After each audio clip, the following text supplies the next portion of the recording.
The reading today is taken from Matthew's Gospel, chapter 11, verses 28 to 30.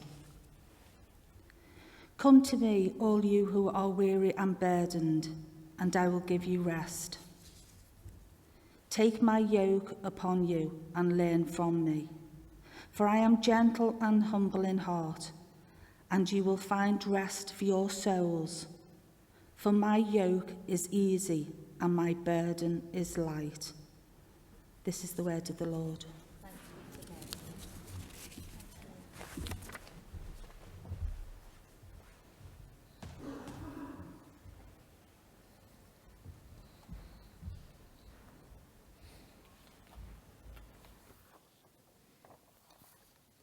So as you know, this morning I'm talking about learning and learning to be with Jesus and be like Jesus. That's the theme of the talk this morning. And just thinking about the worship group made me think about how sometimes you need to know something in order to understand what's going on. As I said, I play drums in the worship band. Anyone who is a drummer in a worship band know that there are some tensions with playing drums in the worship band. If you get it right, nobody notices. If you get it wrong, everybody notices. And apparently it's not appropriate to play funk and disco beats during the Agnus Dei. That doesn't work from what I've been heard. I'm like, why can't we make contemplation funky? Come on, guys, let's go with it. So one of the things that sometimes happens is I will be at the back playing away, and the guy who leads worship, a guy called Sam in our church, every now and then will turn around and go like this at me. And if you didn't know what was going on, you would think he wanted to punch me in the jaw. I mean, he might do. I mean, that's not beyond the pale. But what he's saying is, Roger, play the shaker. Quiet. I want you to do something quiet. But if you didn't know that, you wouldn't know that that's what's going on. It might distract you. You might think, oh, this worship band have all fallen out with each other. I can't be led in worship by these people. So it's a way in which knowing something, learning something, helps us know what to do, helps us know how to respond to the world around us. And in this context of this passage, in Matthew's Gospel, where Jesus invites us to come to him, and rest in him and to learn from him, there's that sense of him saying, this is how I would like you to respond in some ways, because he's speaking to a context that's very much like our own. So you probably remember there are 4 Gospels. No, they're not John, Paul, George, and Ringo. The 4 Gospels are Matthew, Mark, Luke, and John. And when you read each of the Gospels, they're kind of like different genres. So Mark is an action movie. Immediately is his favorite word. Everything happens fast. It's all about action. It's about what Jesus does. Luke's Gospel is a kind of musical. Everyone's bursting into songs all the time. It's absolutely intolerable. You know, they just can't stop singing in it. Even things they should just say, they still sing, and just when you think you're safe, you read his sequel acts, and that's all the same thing all over again, except this time it's people giving long talks. So there's one phrase that occurs in Acts all the time. It says, Peter motioned with his hand. Paul motioned with his hand. It's this idea of this is how they quieted the crowd, but I know that Luke really is writing a musical, and so it's just jazz hands all the way through Luke's stuff. And then John's Gospel is kind of like, it's like one of those sort of slightly pretentious art house movies. It probably would be in French, it would have subtitles and a voiceover, and it's all very deep about Jesus. But when we get to Matthew's Gospel, according to tradition, was written by Matthew or Levi, a tax collector, effectively an accountant, and it's like a documentary. It's the learning gospel. It's the gospel where there's 5 big chunks of teaching from Jesus. And therefore, the early church very often used it as their training manual. This is how we learn to be like Jesus. So it's not a surprise that in this passage, Jesus starts to talk about how do we learn? Come to me, come with me, learn from me. And just before Jesus says these words, something pretty exciting has happened. He's just trained his disciples to do the stuff that he can do. And they've just been out, they've been all over the region of Galilee, and wonderful things have happened. People have been healed, people with mental health problems have been delivered, people who were suffering from leprosy or sort of exiled from the community have been brought back in again. There's all these wonderful, wonderful things to celebrate. And so at that point, Jesus has been celebrating, going, isn't it wonderful, isn't it fantastic that this thing has gone out to everybody now? Everybody could see it. And then at the same time, there's a sort of disappointment that goes with it as well. Because at the same time, as people have received it, been changed, been transformed by knowing Jesus and hearing the good news, equally many cities and towns have rejected it. Just gone, this is irrelevant, this isn't for us, completely oblivious, don't know what you guys are going on about. And so just before this passage, Jesus has been speaking to those towns and saying some of the most damning words that Jesus says in any of the Gospels, where he's talking about, the awful things that are going to happen to them. And part of the context of that is that what we know is almost 4 decades after Jesus says these words, the temple in Jerusalem will be destroyed, their society as they know it will come to an end. And Jesus is the sort of crucifixion that happened to Jesus will happen to dozens of people. It will occur to lots and lots of people. So his fate, it wasn't just him. The Romans did it to other people as well. And so Jesus is speaking in a context that is really, really apocalyptic. He's saying something bad is about to happen. I can see it on the horizon. It's coming. And so I'm calling you to come to me and follow me. And if you ever look at the world that we live in at the moment and think, man, this feels pretty scary. And I look at Ukraine, and I look at the climate crisis, and I look at population collapse that's coming, and you can add and add and add to all those different things that are there. I sometimes look at the world and I think, man, I don't know how to respond to this. I just feel really, really small, really insignificant in response to all those things that are going on. And it's into that kind of context that Jesus speaks these words. Come to me, all who labor and are heavy laden, and I will give you rest. Take my yoke upon you and learn from me, for I am gentle and lowly in heart, and you will find rest for your souls. So if you look at the world today and you fear that it all feels a bit apocalyptic, in a world that sometimes feels like it's going to hell, how do we respond? What should we do? These are Jesus' words to us. Come to me. I will give you rest. Take my yoke upon you and learn from me. This week I had one of those sort of weird situations where I'd been subscribed to a publication online and I wanted to unsubscribe, and I thought that would be really easy. Just go on the website, click a few buttons, fine, I'll be out. And unfortunately, when I got onto the website, I discovered it had a phone number and it said, please phone our friendly and helpful advisors, and they will be happy to help you unsubscribe. And I thought, oh no, I know what this is going to be like. They'll have like loads of offers and they'll try and convince me, and they'll have a long questionnaire about how to stay in, and it won't even be their fault. It'll just be some person in a call center who's going through their script, and that's all that's going on. So I go into it and I think, okay, so I know that's the way it's going to be. How shall I respond to this? What shall I do? And so I get on the phone, and someone called Matt answers the phone. It's nice to speak to Matt. And I say, I'd like to unsubscribe, please. And he says, can I just ask you a few questions? So can I just stop you there for a moment? I know how this works. I know that you've probably got quite a long script. It'll have sort of 4 or 5 stages in it. It'll start off with some questions. You'll make me some offers. You may even go on hold for a while and talk to your manager about it. Can we just assume that whatever you're going to ask me, I'm just going to say, can I unsubscribe, please? He goes, well, can I just ask you, can I unsubscribe, please? He says, I'm just going to go and talk to the manager. I'm like, yep, of course you are. Now, at this point, either he is talking to his manager, because that's the way of pressurizing the salespeople not to let anyone unsubscribe, or he has no manager and he's just letting me stew. I don't really know. I don't want to be suspicious about it, but he comes back and he says, I've spoken to my manager and we can give you this excellent discount. I'm like, Matt, can I unsubscribe, please? And at this point, he starts laughing, and I laugh too. He says, sure, no problem. Clicks a few buttons, unsubscribe. And one of the things that Jesus is saying in this passage where he's saying, come to me, is that he's calling us out of a world that makes us feel fatigued and scared and worried and oppressed. He's saying, can I unsubscribe, please, from this and subscribe instead to Jesus? This is where I want to learn now. This is where I want to get my knowledge from. In all the world of disinformation and fake news and all that kind of stuff, this is the person that I'm going to turn to and learn from and be with. He's saying, turn to Jesus, be with him, be like him.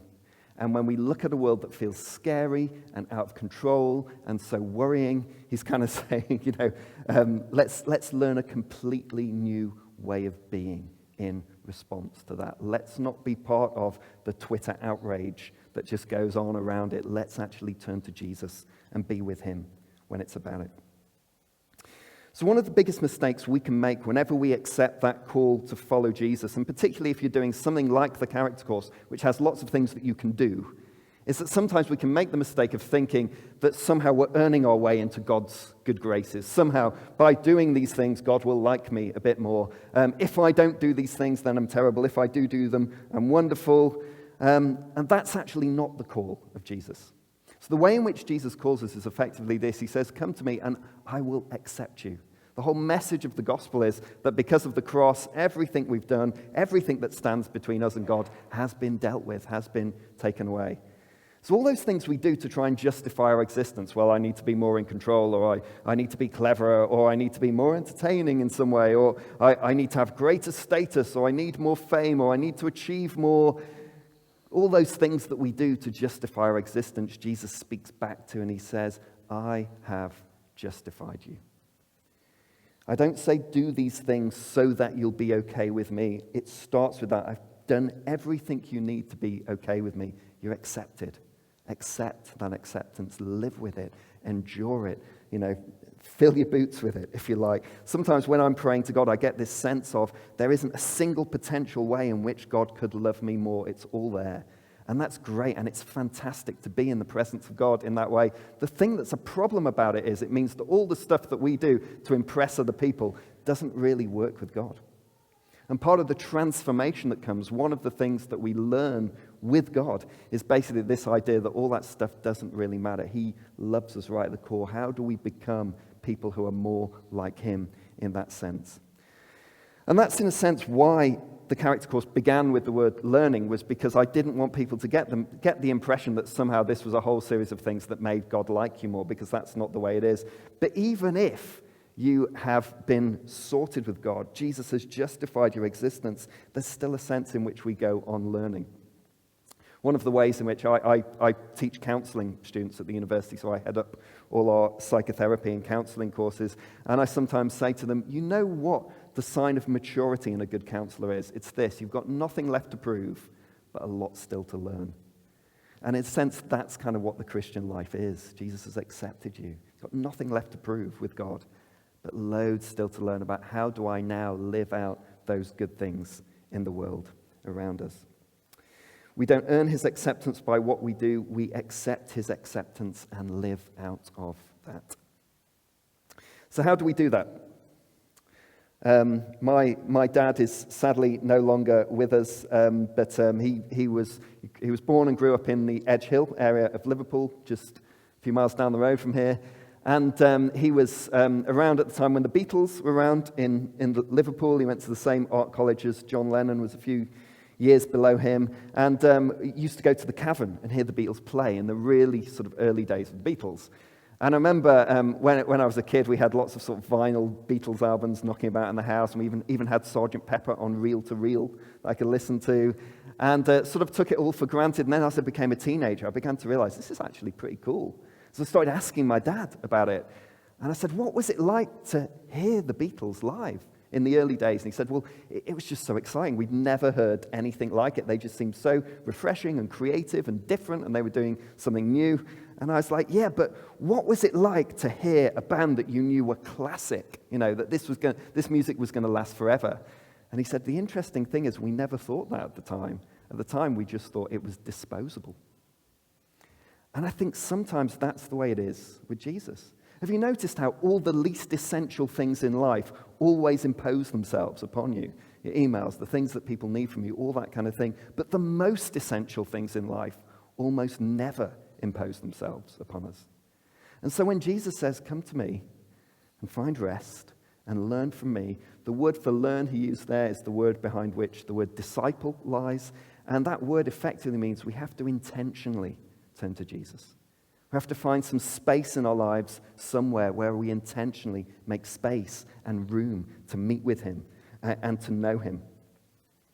It's almost like at times Jesus has is willing to be found rather than force himself into our awareness. He didn't wow the world with his amazing Instagram account. He called us and drew us to come to him in that way.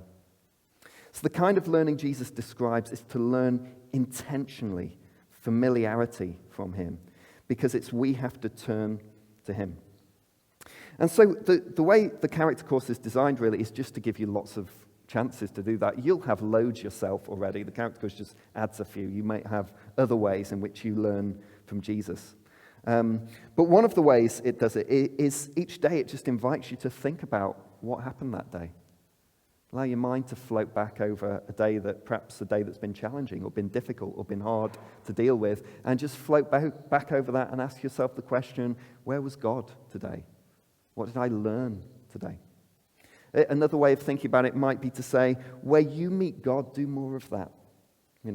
Have a think about where are those moments that I meet with God. For some people, it's the very traditional things of it's reading scripture, or it's praying, or it's singing, or it's attending worship, or it's being in a fellowship group. Sometimes I'm increasingly find that I learn more about God in those moments where I'm doing some kind of witness or evangelism, or pushing things a little bit to see what's going on, because they're like a pressure test of what you believe. But for some of us, we meet God when we're exercising. We meet God when we're walking the dog. We meet God in our kids. We meet God watching particular things on TV. We meet God listening to podcasts. There's all these different ways that we learn and meet from God. And what I would invite you to do actually is think about what are those ways for you, and just intentionally make a bit more space for them in your life somewhere. When I've done this exercise and kind of sat with where were you today, God? Some of the things that have come up have been really fascinating. One time, we'd just been on a water slide with my son, who at that point was 5 years old, and Daddy had made a big mistake. We'd gone down the water slide, and I didn't realize that the end wasn't a nice shallow pool that came up to my waist. It was a really deep pool that went over my head. So I'm going down this with a 5-year-old on my lap. We go into the pool, and all hell breaks out. He's panicking, I'm panicking, and we're fine. I save him, I grab him, we get him out. And I'm very apologetic, and he had a phobia of water slides that he didn't get over for about another 6 years, but never mind, he did get over it, and he loves them now. And when I was just sitting at the end of the day and saying, God, where were you today? I just got that moment when we fell into all that chaos, and I grabbed Leo, my son, in that moment, and I said, and God, what would you be saying to me through that situation? And God just said to me, I've got you.